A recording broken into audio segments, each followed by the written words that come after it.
하나님이 우리와 함께 계십니다. 우리 마라나타 찬양대 찬양을 하나님이 기뻐 받으신 줄 믿습니다. 아무나 그 자리에 선 것이 아니에요. 저는 서고 싶어도 못 서요. 감사하십시오. 예.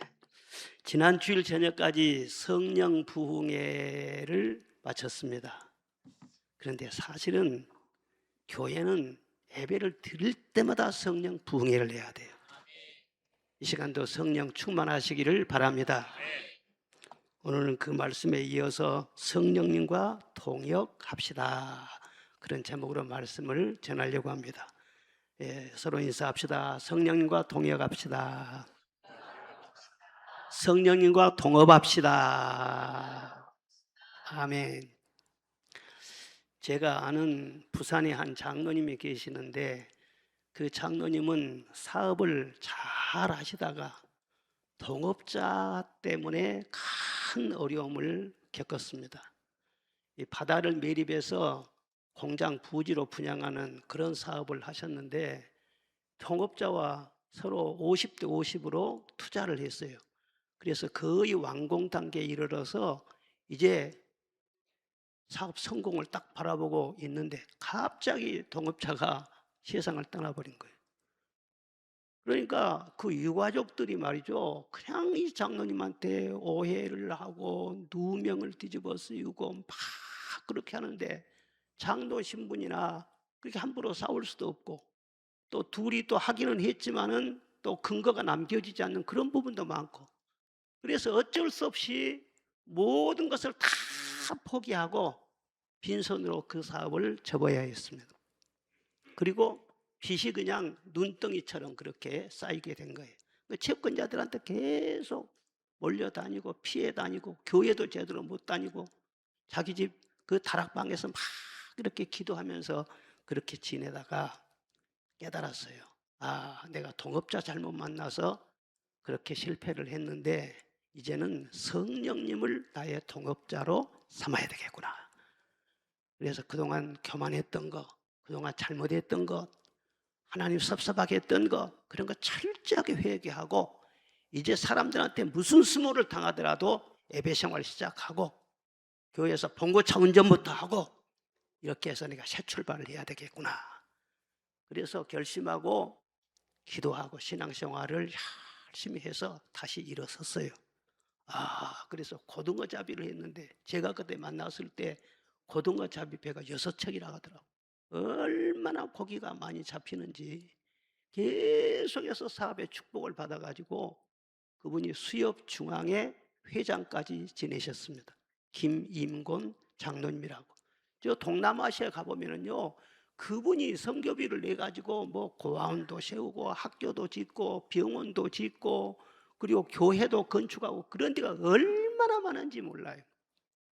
동업자 하나 잘못 만나면은요, 내가 아무리 잘하려고 해도 나도 폭삭하죠. 그런데 동업자 잘 만나면요, 나도 같이 일어설 수 있는 거 아니겠어요? 근데 동업자 중에서 성령님보다 탁월하시고 유능하시고 귀하신 동업자가 어디가 있겠어요?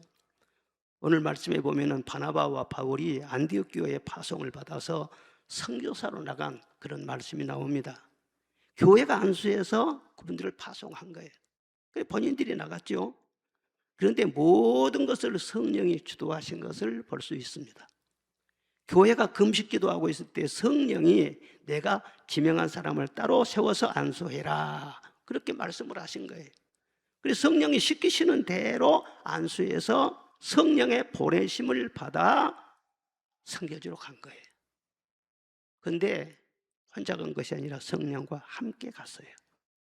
그들만 일한 것이 아니라 성령과 함께 일을 했어요. 그 결과가 어떻게 됐습니까? 기독교 선교의 머릿돌을 놓는 위대한 역사를 가는 곳마다 이루었고, 또 그가 선교지에서 쓴 서신이 성경이 되는 놀라운 결실을 보게 된 것입니다. 선교뿐만 아니라 우리 인생 모든 일이 그렇습니다. 나 혼자 하면 정말 팍팍하고 힘들어요. 혼자 살 수가 없어요. 혼자 무슨 일 할 수 없어요. 그 좋은 사람 만나야 되는데 어떤 경우에는 도움도 되지만 어떤 경우에는 참 사람 때문에 얼마나 힘이 드는지 몰라요. 처음에는 사람이 도움받아서 잘 나가다가 나중에 또 변질이 돼가지고요, 후회를 하는 일들이 얼마나 많은지 몰라요. 주님께서는 우리를 이 시간에 말씀을 하십니다. 내가 너를 도울 것이고 내가 너와 함께 할 것이니 나와 함께 일하자. 나와 함께 내 인생을 살아가자. 그렇게 말씀을 하시는 거예요. 성령님을 진짜 내 인생의 동역자, 내 사업의 동역자, 내 가정의 동역자로 그렇게 모실 때 탁월한 결과가 있다는 것은 의심할 여지가 없는 것입니다.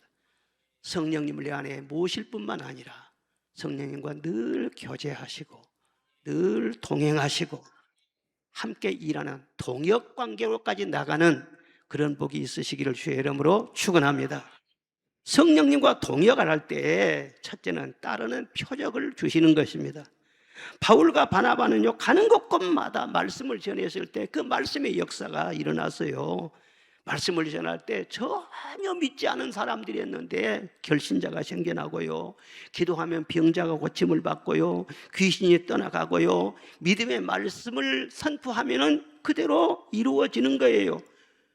바울 사도의 그 말을 성령께서 보증하시고 인을 쳐주시는 거예요. 우리를 또 그렇잖아요. 무슨 말할 때 잘 들어주고 다른 사람들이 고개를 끄덕거려주고 맞장구를 쳐주고 그렇게만 해도 얼마나 신이 나요. 그런데 내가 말을 할 때 성령이 확증해 주실 뿐만 아니라 그 말을 이루어 주시고 뜻을 세워 주시고 말대로 되게 하시고, 그러니 얼마나 힘이 나겠어요. 두 사람이 구부로에 가서 전도를 하는데 첫 번째 만난 사람 누구냐면 총독과 마술사를 만난 거예요. 그 섬에 총독에게 말씀을 전하는데 이분이 관심을 갖고 말씀을 잘 귀 기울여 듣고 있어요. 그런데 이 마술사 엘루마라고 하는 사람이요, 막 방해를 치는 거예요. 그래서 바울이 화가 나지 않아요. 그를 주목하고 말하기를, 모든 거짓과 악행이 가득한 자요, 마귀의 자식이요, 모든 의의 원수여, 주의 바른 길을 굽게 하기를 그치지 않겠느냐. 주의 손이 내 위에 있으니 내가 맹인이 되어 얼마 동안 보지 못하리라 하니, 즉시 안개와 어둠이 그를 덮어 인도할 사람을 두루 찾는지라. 총독이 그걸 보고 놀라하며 예수님을 믿었다. 그런 얘기가 나와요. 여기서만 그런 것이 아니라요, 매사에 그런 식이에요.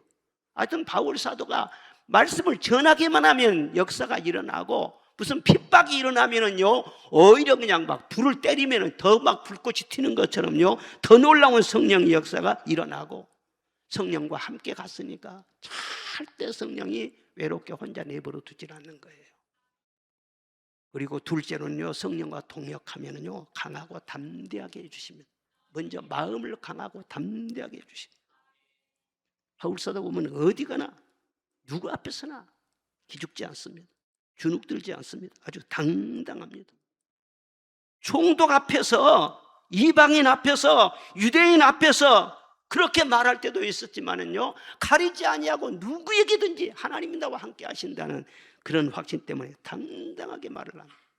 한 번은 베스도라고 하는 총독 앞에서 예수님의 부활을 전하는데, 그분이 계속 듣다가 이해가 안 되는 거예요. 그러니까 말을 듣는데 말을 딱 끊고 말이죠. 야, 바울아, 네가 미쳤구나. 내 많은 지식이 너를 미치게 했구나. 네가 적은 말로 나를 그리스도인 만들려고 하나 나는 그리스도인이 되지 않을 것이다. 그러니까 베스도가 가여, 말이 적으나 많으나 내가 결박당한 것 말고는 당신도 나처럼 되기를 원합니다. 얼마나 당당해요. 예수 믿는 사람은 적어도 이렇게 될 수 있어야 돼요. 내 자녀들한테, 애야, 나처럼 돼. 나를 본받고. 엄마가 딸한테 말이죠. 딸아, 나처럼 그렇게 되면 돼. 나처럼 살면 돼. 이렇게 말할 수 있어야지. 왜 침묵을 하세요?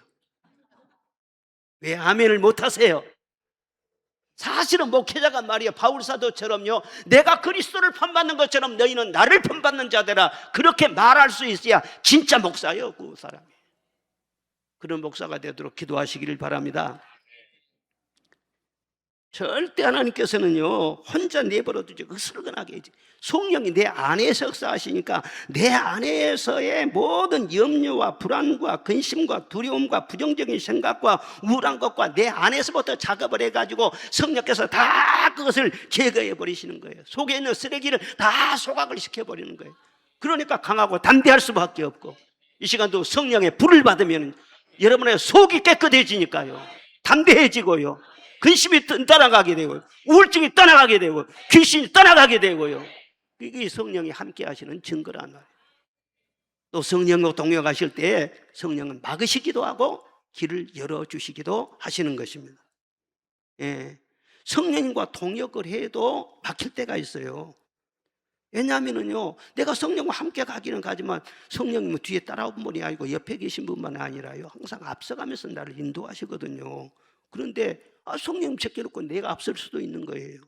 그리고 성령님께서 오른쪽으로 가는데 아닙니다 하고 왼쪽 방향을 잘못 갈 수도 있는 거예요. 그럴 때 성령께서는 보고만 계신 것이 아니라 내 뜻은 막으십니다. 그리고 주님께서 원래 정하시는 그 뜻대로 열어주시는 것입니다.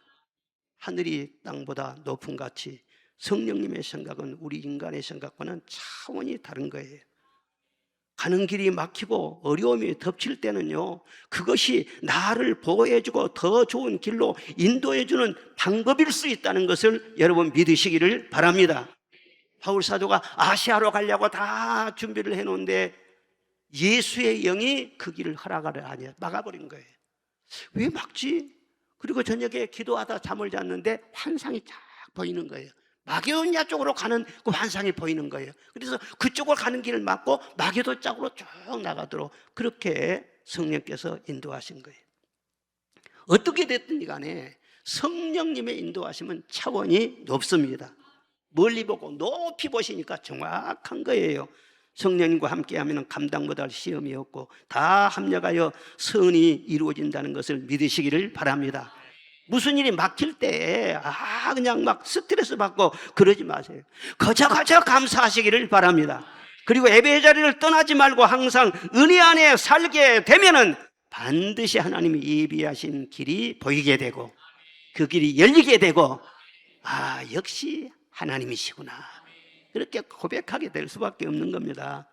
그 다음에는요, 성령과 동역할 때 밤중에도 찬송하게 하시는 것입니다. 바울과 실라가 빌립보에서 점치는 귀신 들린 소녀를 낫게 해줬는데 그게 그만 관과의 고소를 당하게 돼가지고 잡혀가서 많은 배를 맞았어요. 그리고 착고에 채인 채 옥에 갇히게 되었어요. 점치는 것은 귀신 들려서 점을 치는데 귀신을 쫓아내버렸으니까 점치는 소녀가 점괘가 안 서는 거예요. 영빨이 안 서는 거예요. 그러니까 자기 수입, 자기 영업을 하는데 방해했다 그 주인이 고소를 해버린 거예요. 그래서 감옥에 갇혀가지고 얼마나 참 세상적으로 보면은 따분합니까, 신세가. 그런데 밤중에 일어나서 기도한 거예요. 기도하다 보니까 너무 감사할 일이 많고 마음이 기뻐. 그전에는 자기가 예수 믿는 사람들을 막 핍박하고 돌 던지기도 했는데 이제는 주를 위해서 내가 핍박을 당하는 사람이 되었으니 이 모든 고난도 다 주님이 보고 계실 줄로 믿습니다. 변화된 자기 자신을 생각하고 과거를 생각하니까 오히려 감사한 거예요. 그래서 막 큰 소리로 모든 죄수가 다 듣도록 막 그냥 찬송을 우렁차게 했어요.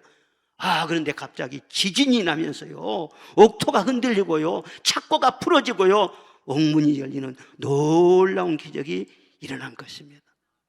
성령님은 고난을 피하기만 하신 것이 아니라 고난 중에서도 기도하며 찬송하게 하시는 영이신 것을 믿으시기를 바랍니다.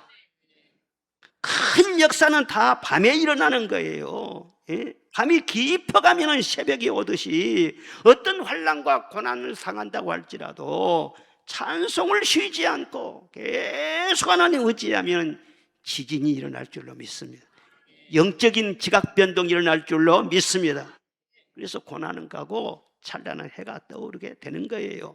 고난과 환난의 깊은 밤이 오더라도 아이고 내 팔자야, 내 신세야, 이렇게 한탄하지 말고 찬송하시기를 바랍니다. 착고가 풀리고 옥문이 열리는 역사가 일어날 줄로 믿습니다. 찬송이 말이죠, 천국문을 여는 열쇠가 되는 거예요. 어두운 그날 닥쳐도 찬송을 쉬지 마세.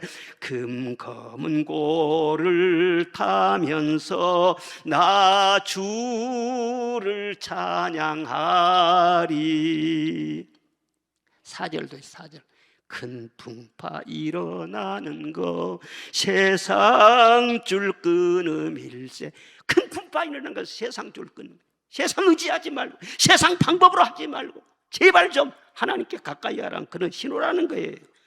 주께서 오라 하시면 내 본향 찾아가리. 할렐루야. 늘 찬송하면서 합시다. 하나님이 함께 하십니다.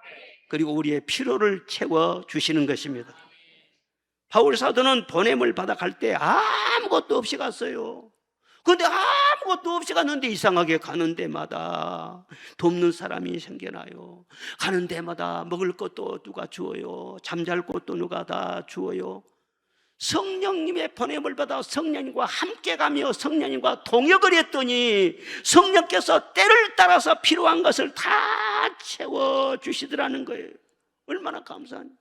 예수님도 말씀하셨어요. 제자들을 파송하면서 너희들 어디 갈 때 뭘 막 그냥 이것저것 그냥 챙겨가 가려고 하지 마라. 지팡이 하나 외에는 아무것도 가지고 갈 필요가 없어. 두 버릇도 가지고 가지 말고 전대도 가지고 가지 말라. 그럼 어떻게 하게요? 가면은 내가 다 쓸 것을 예비하여 줄 것이다. 필요하면 더 줄 것이다. 모든 것이 필요하면 모든 것 다라도 너에게 채워 줄 것이다. 갔다 와서 예수님 다녀왔습니다. 너 지팡이 하나만 갖고 갔지? 예.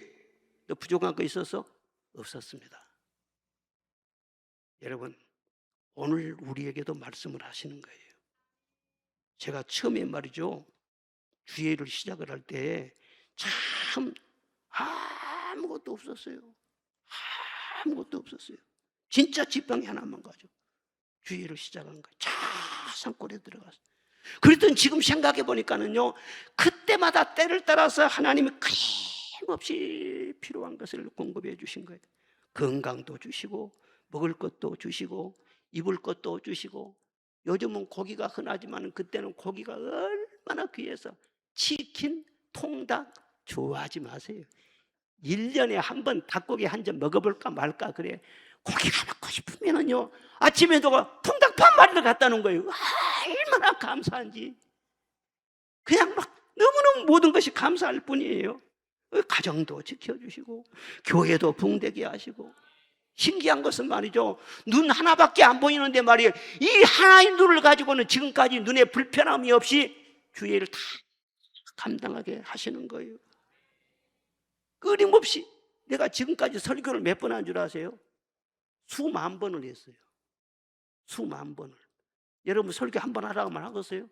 성가대원들 아니 그러지. 수만 번을 설교를 하는데 그 설교를 누가 줘서 하겠어요? 성령이 주셔서 한 것이지. 신기하다니까. 지금도 말이죠, 하나님은 건강을 주시고 설교를 하게 해주시고. 아이, 건강 안 주시면 이 집안에 설 수가 없죠. 다리가 후들후들하지 않겠습니까? 그런데 하나님께서 때를 따라 필요한. 그러니까 지금 여러분들이 가난하니 뭐가 없니, 여러분 자녀들한테 무슨 뭐 유산을 물려주지 못하니 그런 소리 하지 말아요. 성령님과 함께 동역하기만 하면요, 때를 따라서. 미리서 너무 많이 줘버리면 감당하기 어려워. 관리하기도 힘들어. 그때그때 하나님이 채워주셔야지. 그러면 멋진 인생 살 수가 있고 신나는 인생 살아갈 수가 있어. 그리고 이 생명과 건강도 지켜주시는 것입니다. 디모데후서 1장 12절에 보면은 내가 또 고난을 받되 부끄러워하지 아니하면 내가 믿는 자를 내가 알고 또한 내가 의탁한 것을 그날까지 그가 능히 지키실 줄을 확신함이라 그랬어요. 뭘 의탁했습니까? 하나님, 이렇게 위기가 많은데요, 제발 내 사명 끝나는 그날까지 내 생명을 지켜주세요. 생명을 의탁한 거예요. 다윗에게, 이 바울 사도에게 죽을 뻔한 위기가 얼마나 많이 있었습니까? 고린도후서 11장 보면은요, 낱낱이 다 기록을 해놨어요. 수고를 넘치도록 하고 옥에 갇히기도 더 많이 하고 매도 수없이 맞고 여러 번 죽을 뻔하였고 유대인들에게 40에 하나가만 매를 5번이나 맞았대요. 3번 태장으로 맞고 1번 돌로 맞고 3번은 파선하고 일주일을 깊은 바다에서 지냈으며 여러 번 여행하면서 강의 위험과 강도의 위험과 동족의 위험과 이방인의 위험과 신의 위험과 광야의 위험과 바다의 위험과 거짓 형제 중의 위험을 당하고 또 수고하며 애쓰고 여러 번 자지 못하고 줄이며 목마르고 여러 번 굶고 춥고 헐벗었노라. 우리는 이런 모든 어려움 중에서 한 건만 당해도 말이죠, 사내 못 사내 할 거라고. 그런데 그러한 어려움을 다 겪으면서도요, 바울 사도가 죽지 않고 살아남았어요. 불사조여서 그렇습니까? 불사조가 아니라 성령께서는 우리와 함께 하실 때 그 사명이 끝나는 날까지 생명을 지켜주시는 것입니다. 하나님은 실수가 없으십니다.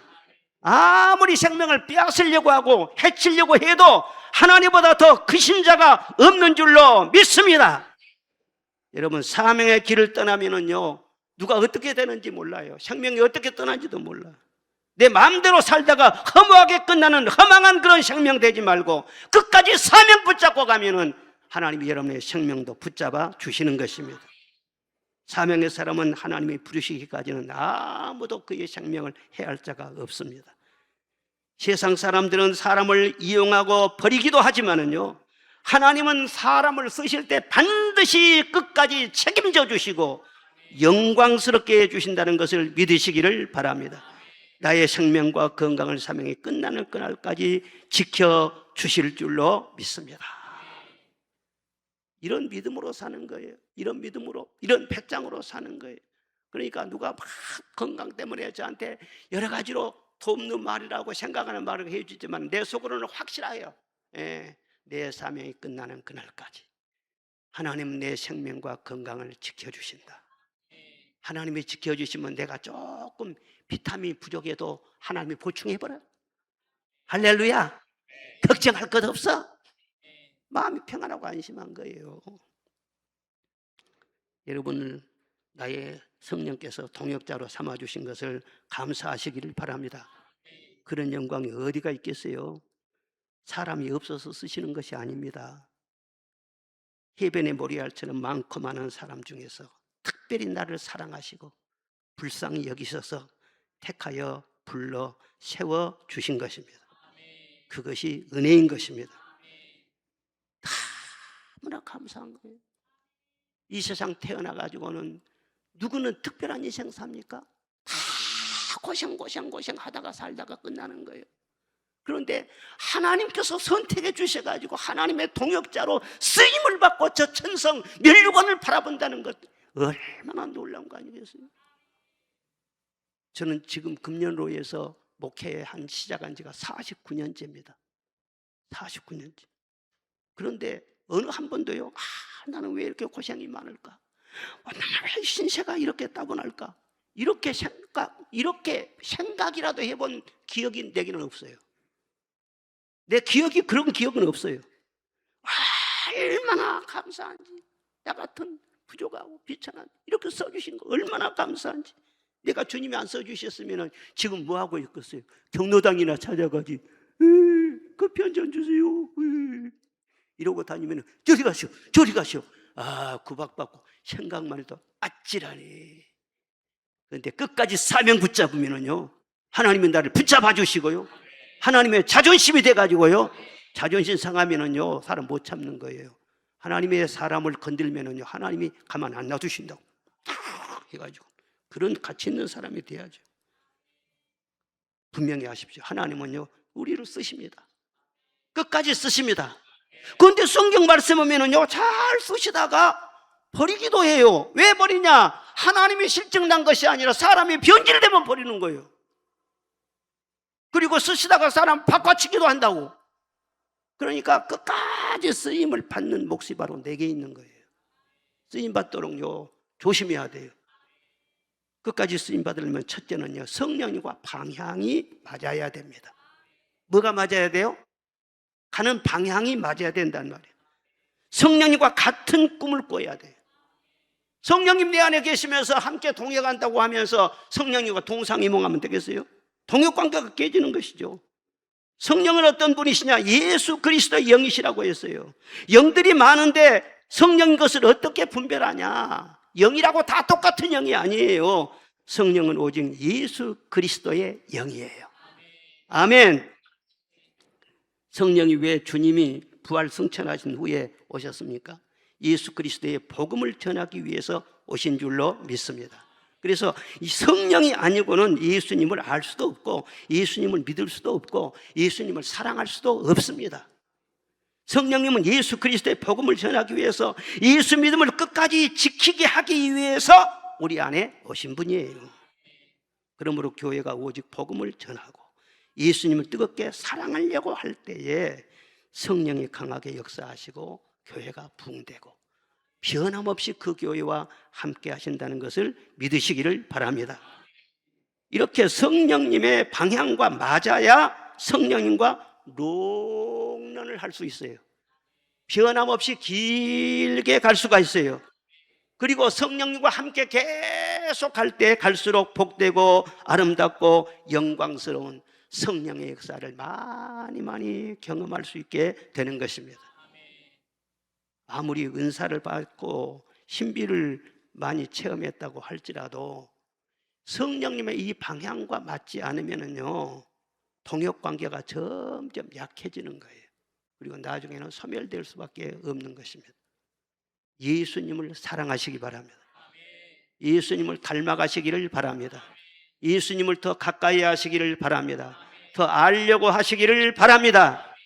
그리고 어디 가든지 예수님을 자랑하고 예수님을 전하라는 거예요. 교회의 존재 이유는요 복음을 전하는 데 있어요. 성교에 있는 거예요. 바울 사도는 어디를 가든지 처음부터 끝까지 예수는 그리스도십니다. 여러분을 구원할 자이십니다. 이 복음을 전했어요. 심지어는 미친 사람 말을 들으면서도 오직 예수님을 전했어요.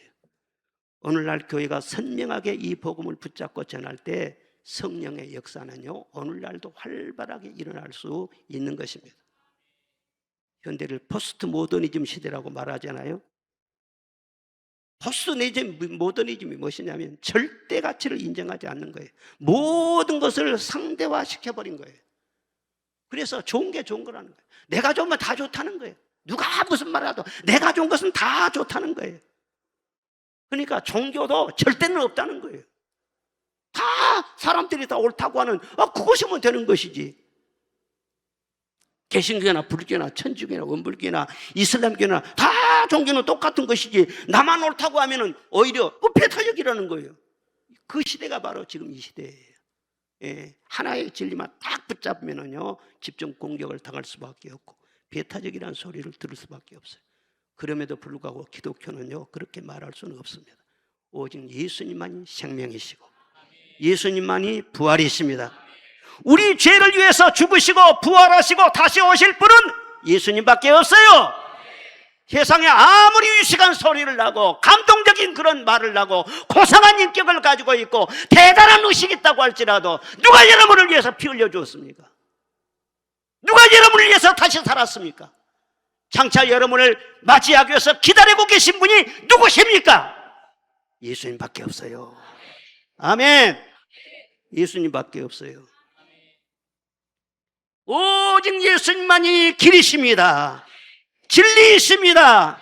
욕을 먹더라도 누가 어떤 비난을 한다고 할지라도 이 복음을 확실하게 말할 때 성령께서도 확실하게 여러분 편에 서주신단 말이에요. 예, 어디 가서 예수 믿으라 말 한마디 못하고 그러면 성령께서도 계속 기다릴 거 아니겠어요?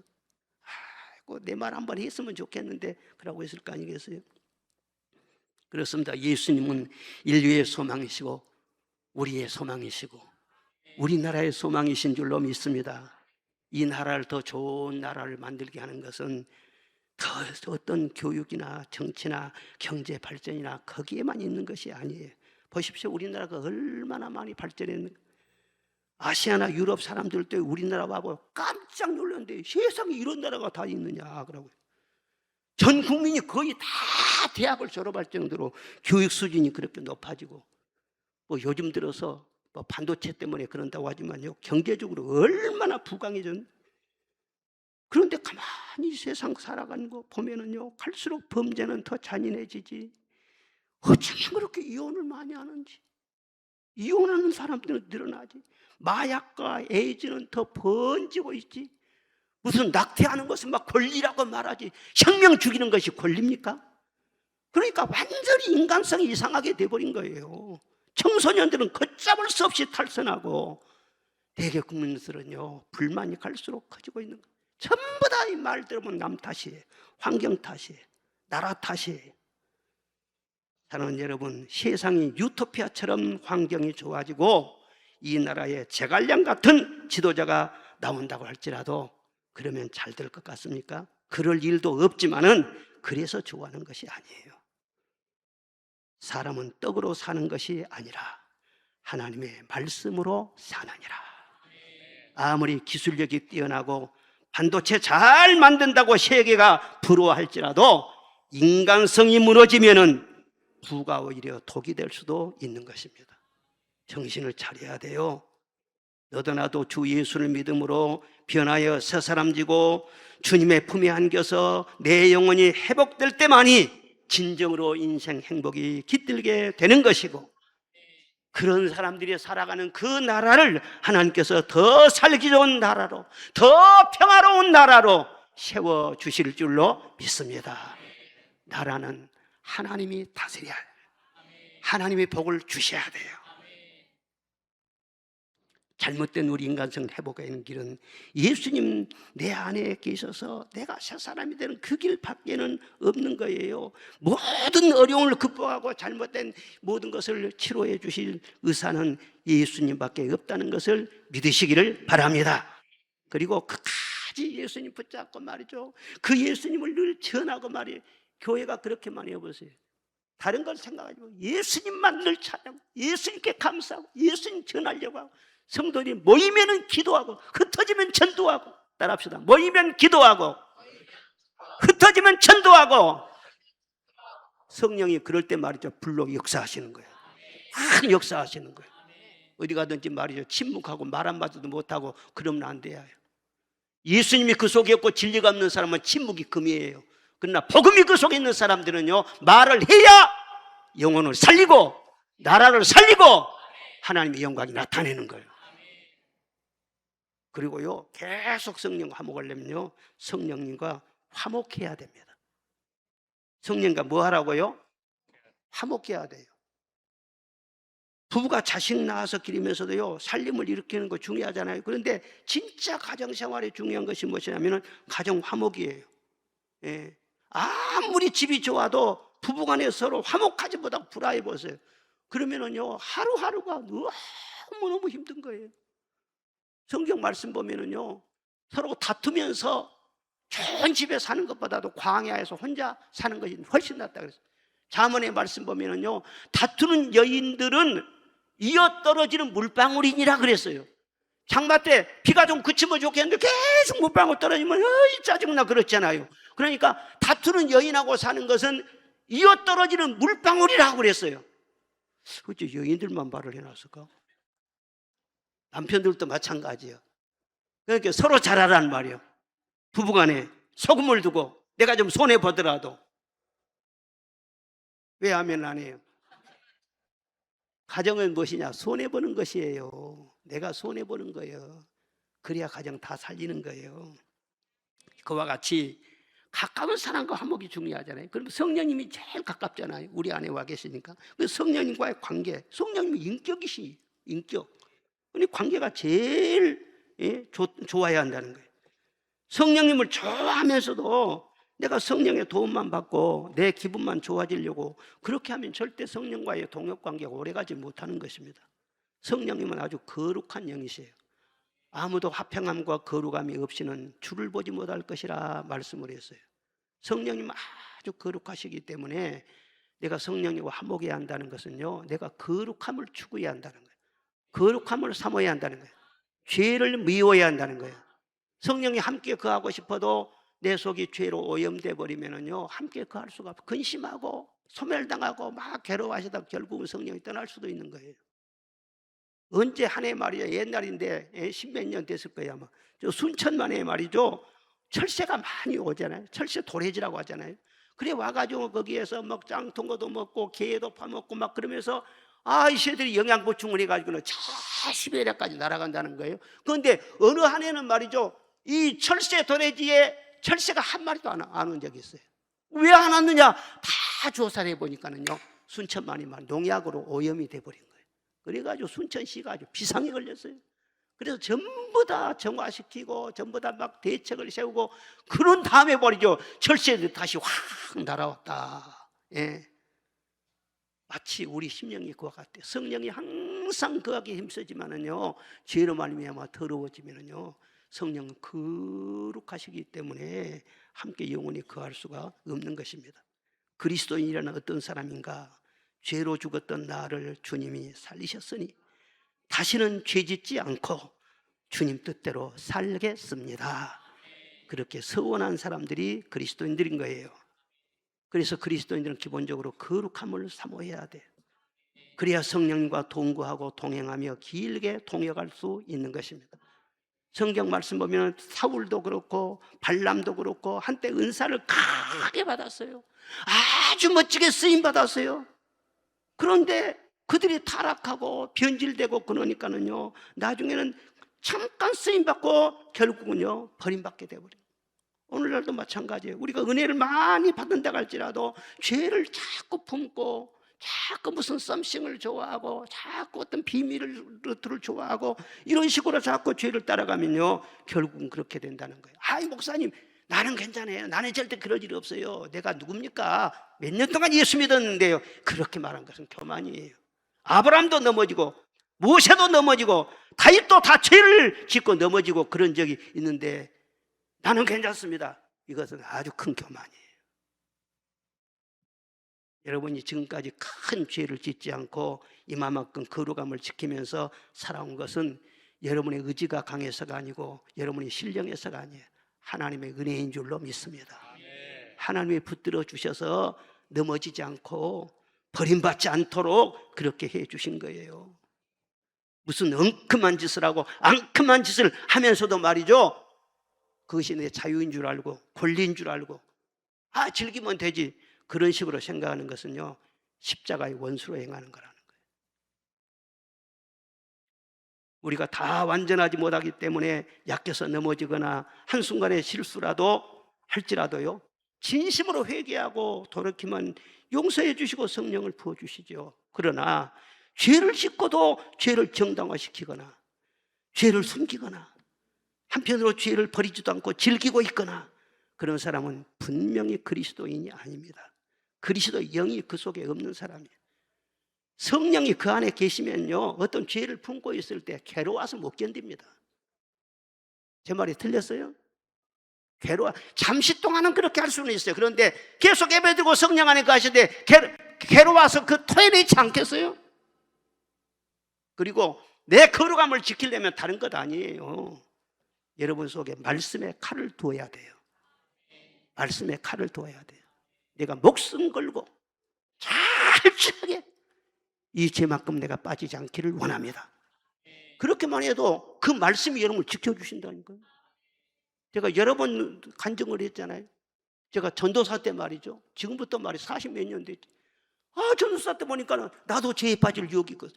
그래서 깜짝 놀랐어요. 내가 전도사라도 목사라도 나도 죄 때문에 넘어질 수 있겠구나. 그래서는 4가지 죄를 하나님 앞에 다 교만에 빠지지 않게 하시고, 음란에 빠지지 않게 하시고, 탐욕에 빠지지 않게 하시고, 안일에 빠지지 않게 해주십시오. 이 4가지 죄를 붙잡고, 만약에 이 죄를 범하게 된다면 차라리 내 생명을 불러가 주십시오. 그렇게 몸부림을 쳤지요. 그런데 한 가지 빠진 것이 있어. 진짜로 무서운 것이 뭐냐? 혈기. 그런데 혈기 그걸 위해서는 기도를 안 해서, 그래서 소락교에 있으면서 건축하다 혈기내 갖고 일주일 동안 금식하고 하나님 앞에 엄청나게 얻어맞고 있단 말이에요. 그래서 그 다음부터는 혈기까지 이제 추가를 해. 이제 절대로 혈기내지 않게 하여 주시옵소서. 여러분 다 성대 돋가봐요. 내가 혈기 내는가? 혈기 나와요. 그래도 그러니까 성질 내지 말아야지. 목사님이 성질 나는 것은 성도들이 죄에 빠지면 성질 나. 그리고 예배 생활을 안 하고 새벽기도, 월삭 새벽기도 합시다 했는데 월삭 새벽기도 안 나오면 성질 나버려. 양심이 많이 찔릴 것이다. 할렐루야.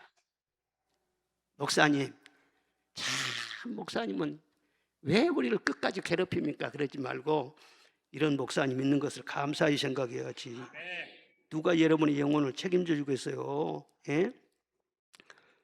분명히 아세요. 사역보다 거룩함이 더 중요해요.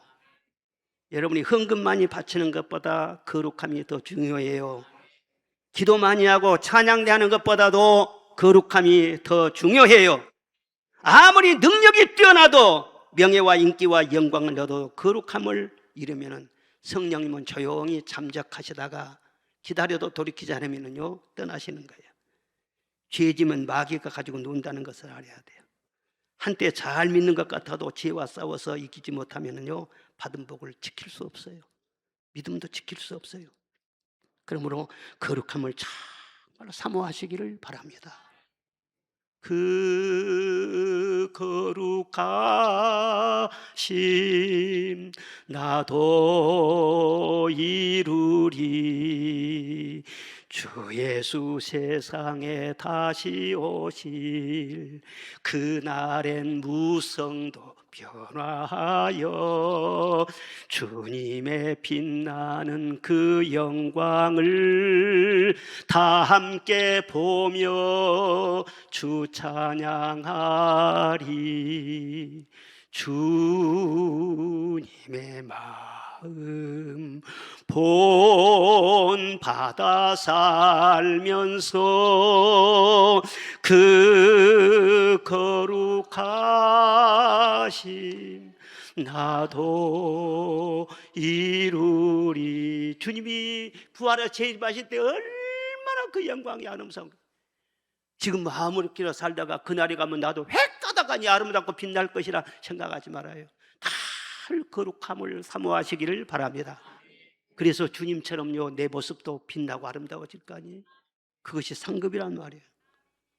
그리고 마지막 세 번째로는요 성령님과 끝까지 동역하려면요 쉬지 말고 기도해야 됩니다. 바울과 바나바는 성령이 보내시니까 아멘하고 갔어요. 그런데 무슨 준비가 있었습니까?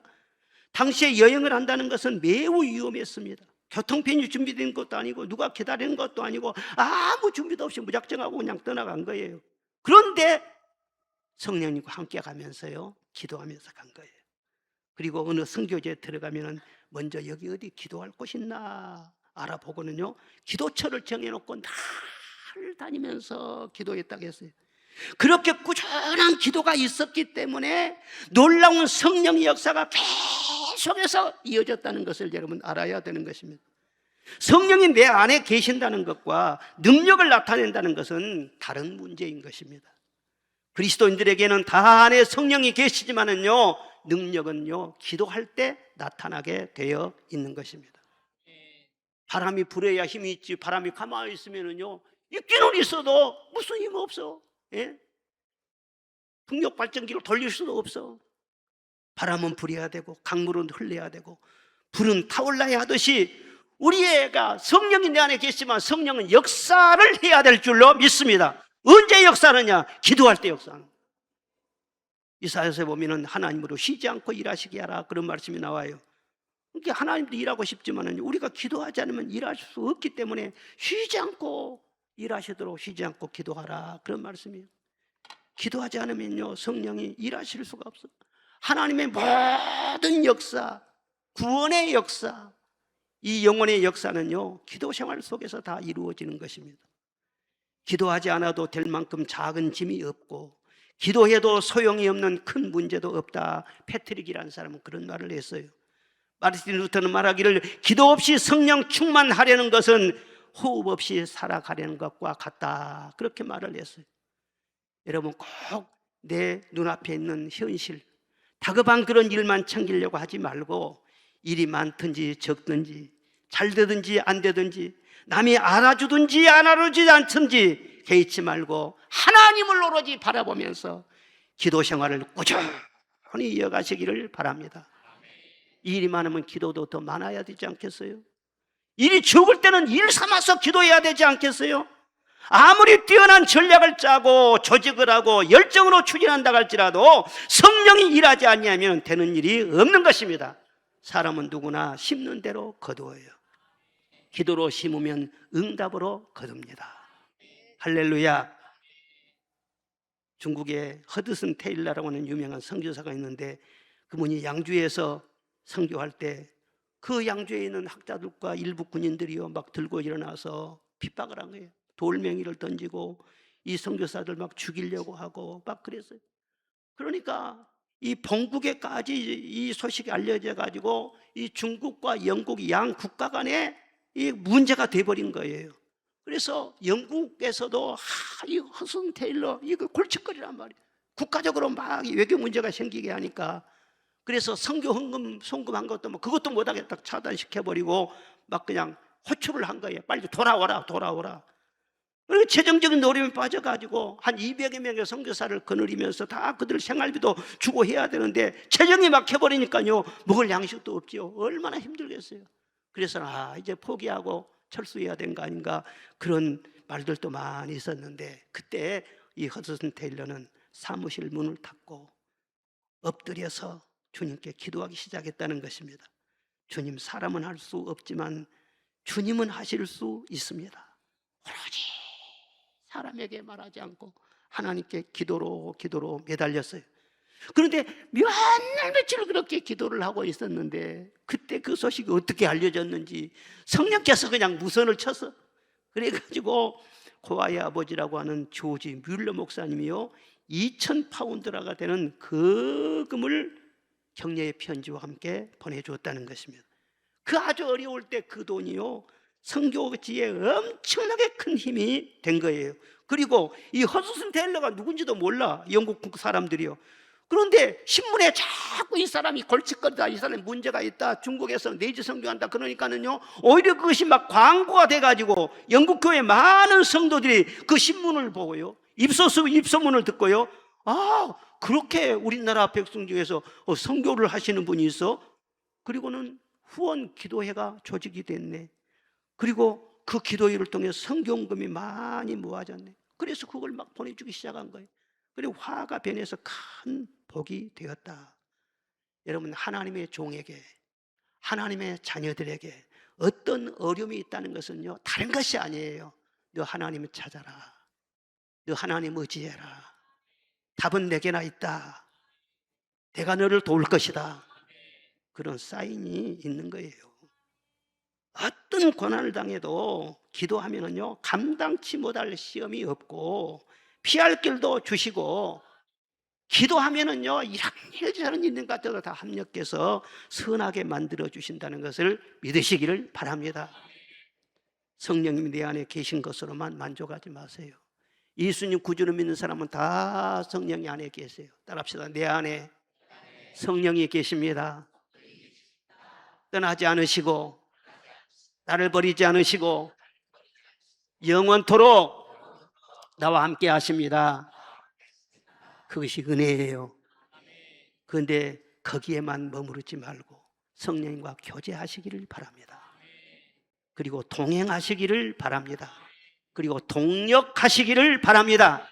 한때만 잘 나가지 말고 주님 앞에 서는 그날까지 성령님과 함께 가정생활도 하고 직장생활도 하고 성령님과 함께 자녀를 또 기르고 성령님과 함께 목회자는 목회를 하고 성령과 함께 나라의 국민으로서 나라를 위해서도 봉사하고, 그래서 하나님의 위대한 일이 일어날 수 있도록 여러분이 쓰임받기를 주의 이름으로 축원합니다.